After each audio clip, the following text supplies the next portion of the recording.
जदि घरे बनइले आपणक चाउमिन बा नूडल मार्केट परिका तैयारी होनी ताले वीडियो को लास्ट तक निश्चय देखिए। मझे मझे मु बहुत गुड़िए दरकारी टिप्स देवी आपण मानकु से सब फॉलो करेंगे ताहले आपणकर नूडल बिल्कुल मार्केट स्टाइल बनिबो।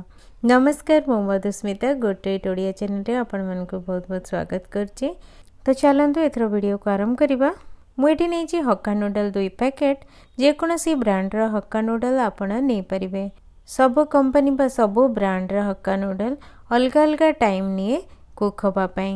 हक्का नूडल को केते समय बॉईल कले बिल्कुल परफेक्ट नूडल तैयारी होबो से पैकेट पछरे आपण को मिल जिवो। आपण जो पैकेट यूज करचंदी ता पछरे जदी बॉईल करिवा को लिखा है केते समय बॉईल करिया को लिखा है से इंस्ट्रक्शन फॉलो करनेबे ताहले आपण को नूडल बिल्कुल भी खराब होबनी।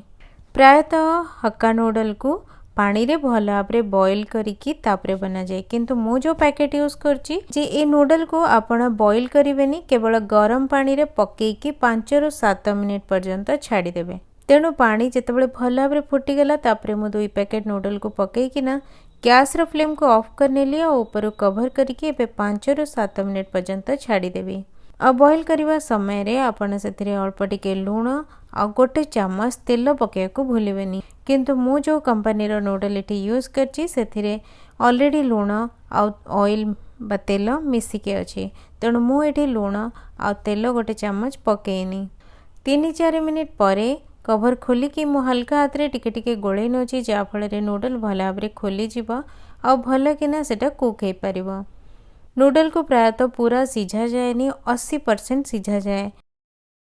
तो टोटल 6-7 मिनिट हैला परे मु एठी कवर खोल नोची आ एठी नूडल पूरा भल भाबरे हाथ को नरम लागुनी टिके टाणिया को पड़ची छिंडेया पे तमने एटा हे जाईची। आपण भी नूडल को कुक कला बेल को पूरा सिझे देबेनी ताको 80% कुक करिवे।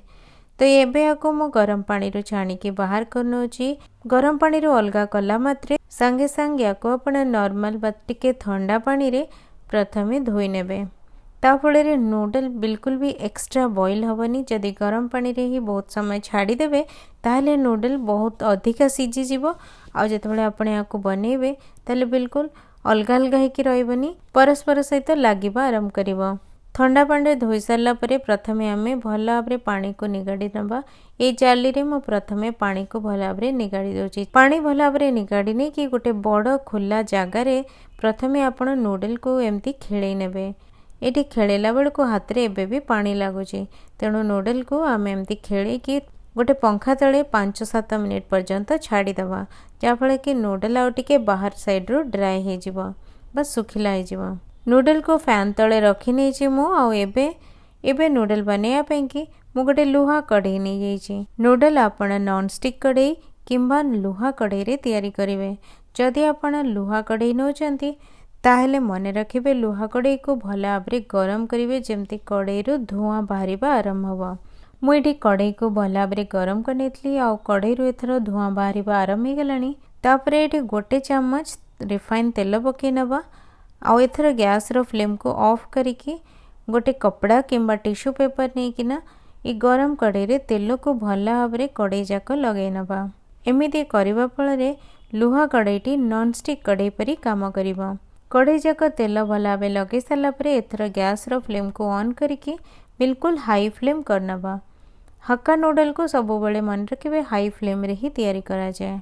एबे प्रथमे रिफाइन तेल 2-3 चम्मच गरम करनबा। एकदम फाइनली चॉप करिकी रसुण अदा अल्प टिके और कंचा लंका चॉप करी रखिछि ताको पके नउछि। कंचा लंका और रसुण अदा को बहुत छोट छोट करी चॉप करिवे। पूरा प्रोसेस आमे हाई फ्लेम रे ही करबा। एबे 30 सेकेंड परे एमिति प्याज मु काटी के रखितली गोटे बड़ प्याज नेछि ताको पके नउछि। प्याज को भी बिल्कुल हाई फ्लेम रे भाजिबा। प्याज पकेबार गोटे मिनिट परे मु एठी काटी के रखितली लंबा लंबा करके गाजर ताको पके नउछि। 40 रु 45 सेकेंड पर्यंत हाई फ्लेम रे मु प्याज और गाजर को भाजिला परे एबे चॉप करके रखिथिबा शिमला मिर्ची आउ अल्प टिके बंधा कोबी को चॉप करिकी पकोछि। 30 रु 40 सेकेंड हाई फ्लेम रे याको भी आमे भाजी नबा। हाई फ्लेम रे परिबा को एम्ति भाजी नेले परिबा टिके क्रंची और क्रिस्पी हे जिवो। तेणु लूण पकेबेनी। लूण जदि पकेदेबे ताहले एथरो पानी बाहरिबा आरंभ हे जिवो। गोटे मिनिट भल भाव भाजिला परे एथर मु अल्प टिके लुण छिंची नौची तापरे आमे नूडल भी पकेबा। सोया सॉस रे भी लुण थाए तेणु लुण देखिकी पकेबे। एथर आमे नूडल पकेबा और तागरु गैस र फ्लेम को लो करनबा। मु एठी नेची 3 चम्मच tomato sauce, dark soya sauce गोटे बड़ चम्मच, रेड चिली सॉस गोटे बड़ चम्मच और हाफ चम्मच विनेगर, तापरे गोलमरीच पाउडर पके नबा गोटे चम्मच। एबे लो फ्लेम रे ए सब जिंस को हल्का हाथ रे मिसेबा। नूडल को मिसेबा एते सहज नुहे, तेणु आपण को मिसेला बेल को टिके असुविधा हे पारे।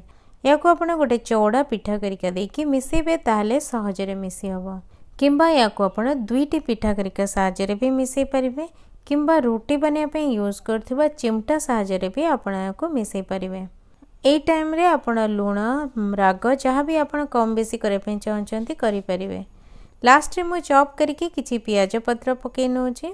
प्याज पत्र को सब बळे लास्ट रे पकेबे, जदि नाही ताले आपण स्किप भी कर परिबे, किंतु आपण रेस्टोरेंट रे देखि दिबे ना एमती प्याज पत्र ऊपर सर्व कला को यूज करा जाए। और चाइनीज रेसिपी रे प्याज पत्र बहुत ही बढ़िया लगे, तेणु जदि थाए निश्चय पकेबे। तो ये आमर हक्का नूडल बिल्कुल रेडी हो गैस रो फ्लेम को मुझे एथर करनोची बंद। आ चलतु आपको गोटे प्लेट रे बाहर करके सर्व करनबा। आशा करछि आपण मानकु मोर हक्का नूडल रेसिपी निश्चय भल लागिथिबो। जदि रेसिपी भल लगे ताले लाइक शेयर सब्सक्राइब करिया को भूलिबेनी। देखा आ गोटे नुआ वीडियो रे। आज पई रहली नमस्कार।